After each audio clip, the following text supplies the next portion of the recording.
Film की शुरुआत में एक लड़की जंगल में भाग रही होती है और दूसरी तरफ कहीं दूर सुजैन नाम की एक दूसरी लड़की अपने घर में मैगजीन से कुछ तस्वीरें काट रही होती है। तभी सुजैन का हस्बैंड जॉर्ज उसे चलने के लिए कहता है।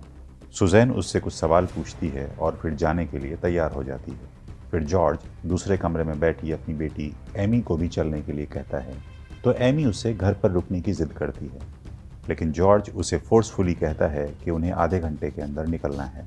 फिर जॉर्ज, सुजैन और एमी गाड़ी से एक रेस्टोरेंट में जाते हैं। सभी लोग वहाँ टेबल पर बैठे हुए हैं। तभी एमी की नज़र कोने में एक आदमी पर पड़ती है। एमी उस आदमी को देख रही होती है और अचानक उसका चेहरा बहुत ही डरावना हो जाता है। एमी चौंक जाती है और सबसे उसके बारे में बताने लगती है, मगर कोई उसकी बात का यकीन नहीं करता। वापस आते समय एमी अपने फादर से कहती है कि वो घर जाना चाहती है। तभी जॉर्ज उससे कहता है कि सबसे पहले वो लोग वहाँ जाएंगे जहाँ उन्हें नया घर खरीदना है। फिर उनकी गाड़ी एक घर के पास पहुँचती है जिसके सामने फॉर सेल का बोर्ड लगा हुआ है और उस बोर्ड पर एक आदमी की तस्वीर छपी होती है। उस तस्वीर को देखकर एमी फौरन समझ जाती है और अपने डैड को बताती है कि ये वही आदमी है जिसको उसने रेस्टोरेंट में देखा था। मगर यहाँ भी ये लोग उसकी बात को इग्नोर कर देते हैं और घर के अंदर जाते हैं। घर के अंदर तो कोई नहीं है, लेकिन कहीं से एक आवाज़ आ रही है, यू आर वेलकम। स्पीकर से ये भी निर्देश आता है कि वो बिना किसी हेजिटेशन के घर का कोई भी एरिया देख सकते हैं और घर के बारे में ज़्यादा डिटेल जानने के लिए कुछ बटन दबाने का इंस्ट्रक्शन भी आता है। तभी घर के सामने एक गाड़ी रुकती है। उस गाड़ी में से कुछ लोग निकलते हैं और जॉर्ज की फैमिली से बातचीत करते हैं। तब जॉर्ज को पता चलता है कि वो लोग पहले भी इस घर को देखकर जा चुके हैं। फिर जॉर्ज अपनी फैमिली को लेकर वापस लौटने लगता है। तभी रास्ते में उसकी गाड़ी के सामने एक लड़की दौड़ती हुई आती है और गिरकर बुरी तरह घायल हो जाती है। सब नीचे उतरते हैं और लड़की से पूछते हैं कि क्या वो ठीक है, पर लड़की के मुंह से खून निकल रहा होता है और वो अजीबोगरीब आवाज़ निकालते हुए बहुत ही मिस्टीरियस तरीके से अपना हाथ बढ़ाती है और एमी का चेहरा छूती है। तभी उनके पीछे वही दूसरी फैमिली की गाड़ी भी आ जाती है और वो लोग भी उतरते हैं। फिर सभी लोग गाड़ी से उस लड़की को अपने साथ लेकर जाने की कोशिश करते हैं ताकि उसका इलाज हो सके, मगर वो लोग फिर से उसी घर के सामने पहुंच जाते हैं जहां फॉर सेल लिखा हुआ है। दरअसल वो लोग उस जंगल में फंस चुके होते हैं। फिर दूसरी फैमिली का वो आदमी उनसे कहता है कि उन्हें कम से कम रात भर उसी घर में रुक जाना चाहिए, जबकि उसकी पत्नी को यह आइडिया अच्छा नहीं लगता है। इधर वो जख्मी लड़की अंदर नहीं जाना चाह रही होती है, मगर ये लोग उसे तसल्ली देते हैं कि वो उनके साथ सुरक्षित रहेगी। जब लड़की अंदर जाती है तो उसे अंधेरे में सीढ़ियों के ऊपर एक छोटे से बच्चे का मुंह दबाए हुए एक आदमी खड़ा हुआ दिखाई देता है। फिर सुजैन बताती है कि इस लड़की को बहुत ज़्यादा बुखार है। किसी तरह रात बीत जाने के बाद सुबह जब इनकी आंख खुलती है तो स्पीकर से दोबारा वही वेलकम की आवाज़ आती है जैसा कि पिछले दिन आई थी। फिर वो लोग देखते हैं कि वो लड़की जिसे वो कल यहाँ लेकर आए थे वो अब गायब है। वो खिड़की से बाहर देखते हैं, एक आदमी अपने कुत्ते के साथ घूमता हुआ दिखाई देता है, मगर जब वो बाहर जाते हैं तो वो आदमी भी गायब हो चुका होता है। वो फिर अंदर आते हैं और देखते हैं कि लड़की वहाँ पर लेटी हुई है और उन्हें पता चलता है कि उस लड़की की जीभ कटी हुई है और वो कुछ भी बोल नहीं पा रही। इस तरह से वहाँ फंसे हुए 1 महीना गुजर जाता है और एक दिन दूसरी फैमिली की औरत घर के बाहर देखती है तो उसे एक छोटी सी बच्ची दिखाई देती है। वो बच्ची इस औरत की ही बेटी है जो कुछ साल पहले मर चुकी थी। इसी फैमिली में जैसन नाम का लड़का, जिसके पैर पहले बहुत ज़्यादा जख्मी थे और वो बैसाखी के सहारे चलना लगा था, धीरे धीरे ठीक हो रहा होता है। जैसन एक दिन एमी के साथ बाहर जाता है और बाहर जाते हुए जैसन का फादर उसको अपनी पिस्तौल दे देता है।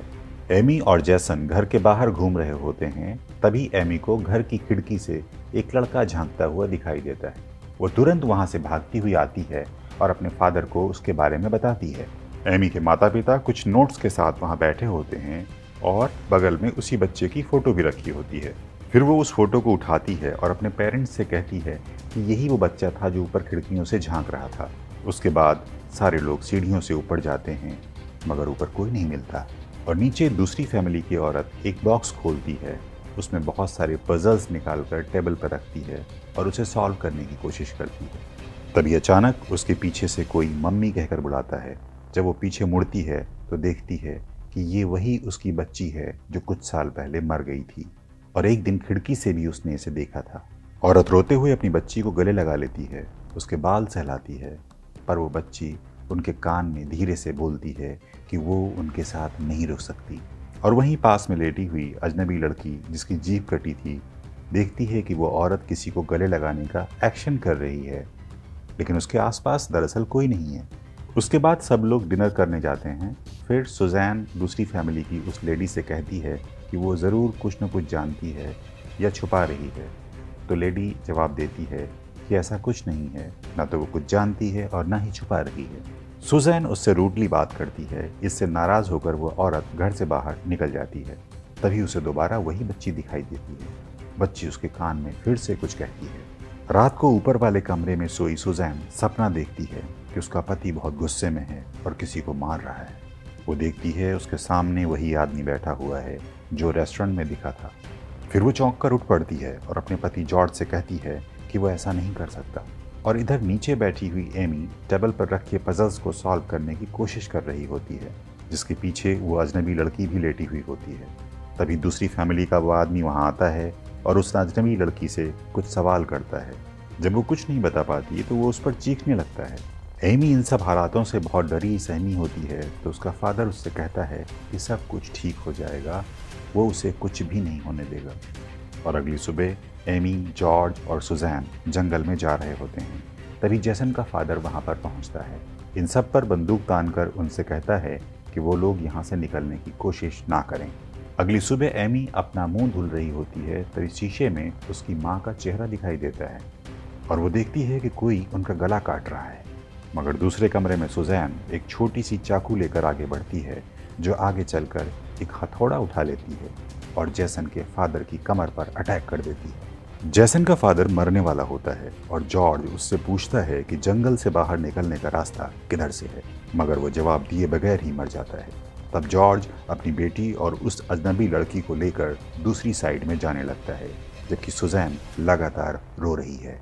फिर जॉर्ज अपनी बंदूक एमी को देता है और एमी उस अजनबी लड़के को लेकर जंगल की तरफ जाने लगती है।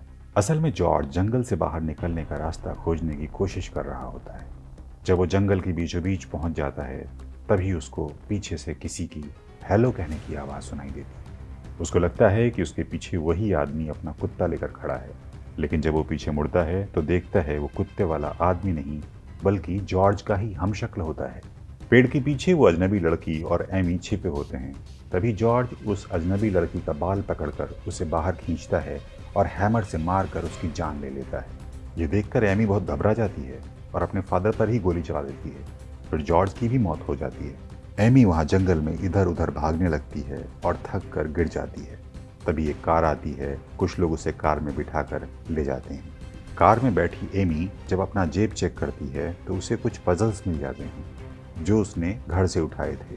वो बगल की खिड़की से देखती है तो सामने एक और कार खड़ी होती है, जिसमें वो रेस्टोरेंट वाला आदमी और उसका छोटा बेटा इसको घूर रहे होते हैं। फिर वो छोटा बच्चा कहता है, डैडी देखो वो लौट आई है।